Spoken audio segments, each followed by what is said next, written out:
రాజశేఖర్ రెడ్డి గారు ముఖ్యమంత్రిగా ఉన్న 5 సంవత్సరాలలో కేవలం ఒక ముఖ్యమంత్రిగా మాత్రమే కాకుండా ఈ రాష్ట్ర ప్రజలకు ఒక తండ్రిలాగా నిలిచాడు. ప్రతి వర్గం గురించి ఆలోచన చేశాడు రాజశేఖర్ రెడ్డి గారు. రైతుల గురించి, చేనేతల గురించి, కార్మికుల గురించి, విద్యార్థుల గురించి, వృద్ధుల గురించి, వితంతువుల గురించి, ఎస్సీల గురించి, ఎస్టీల గురించి, బీసీల గురించి, మైనారిటీల గురించి, ప్రతి ఒక్క వర్గం గురించి ఆలోచన చేశాడు రాజశేఖర్ రెడ్డి గారు.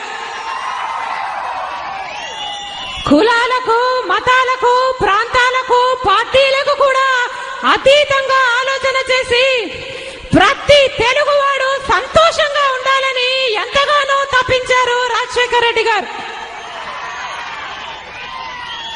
మన రాష్ట్ర ప్రజలంతా సుభిక్షంగా ఉండాలని, మన రాష్ట్రం కలకలలాడాలని ఎన్నో కలలు కన్నారు రాజశేఖర్ రెడ్డి గారు.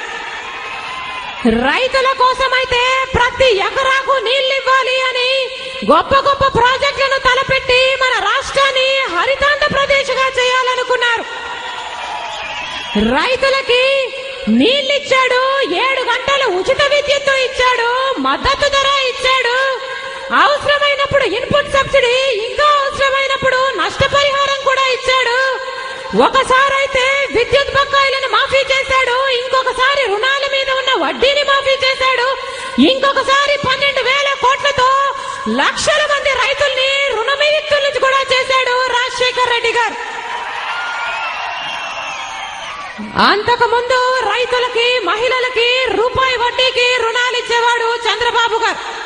రాజశేఖర్ రెడ్డి గారు ముఖ్యమంత్రి అయిన తర్వాత పావలా వడ్డీకే రైతులకి, మహిళలకి రుణాలు ఇచ్చారు. ఎంతో మంది మహిళలు, లక్షల మంది మహిళలు, బ్యాంకు ముఖం చూసి ఎరగని మహిళలు కూడా బ్యాంకు వరకు పోయి డబ్బులు తీసుకుని ఆర్థికంగా స్థిరపడిన రోజులవి.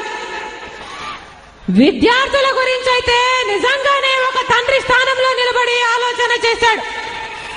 పేదరికం కారణంగా, డబ్బు లేని కారణంగా ఏ ఒక్క విద్యార్థి చదువు ఆగిపోకూడదు అని, మీరు ఏది కావాలంటే అది చదువుకోండి, మీరు డాక్టర్ అవుతారా, మీరు ఇంజనీర్ అవుతారా, మీరు ఎంబీఏ చేస్తారా, మీరు ఎంసీఏ చేస్తారా, మీరు ఏది కావాలంటే అది చదువుకోండి, ప్రభుత్వమే ఉచితంగా చదివిస్తుంది అని భరోసా కల్పించాడు. కనుకనే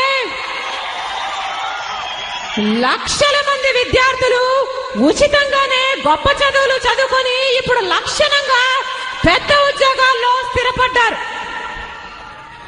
డబ్బు లేని కారణంగా పేదవాడికి వైద్యం ఆగిపోకూడదు, వైద్యానికి పేదవాడు కూడా అర్హుడే అని, పేదవాడు కూడా గొప్పవాడిలాగా కార్పొరేట్ ఆసుపత్రికి వెళ్లి గొప్ప వైద్యం చేయించుకోగలగాలని ఆరోగ్యశ్రీని ప్రవేశపెడితే మన రాష్ట్రంలో లక్షల మంది లక్షలు విలువ చేసే వైద్యాన్ని గొప్ప ఆసుపత్రులలో ఉచితంగానే పొందిన రోజులవి. కుయ్ కుయ్ కుయ్ కుయ్ అని ఫోన్ చేసిన 20 నిమిషాలకు వచ్చేది 108. పక్కా ఇళ్ల విషయానికి వస్తే మన దేశమంతా రాజశేఖర్ రెడ్డి గారు ముఖ్యమంత్రిగా ఉన్న 5 సంవత్సరాలలో 50 లక్షల ఇళ్లు కడితే దాదాపు రాజశేఖర్ రెడ్డి గారు ఒక్క మన రాష్ట్రంలోనే దాదాపు 50 లక్షల ఇళ్లు కట్టి చూపించారు. చంద్రబాబు గారు పెన్షన్లు 16 లక్షల మందికి ఇచ్చేవాడు. రాజశేఖర్ రెడ్డి గారు ముఖ్యమంత్రి అయిన తర్వాత 71 లక్షల మందికి పెన్షన్లు ఇచ్చారు.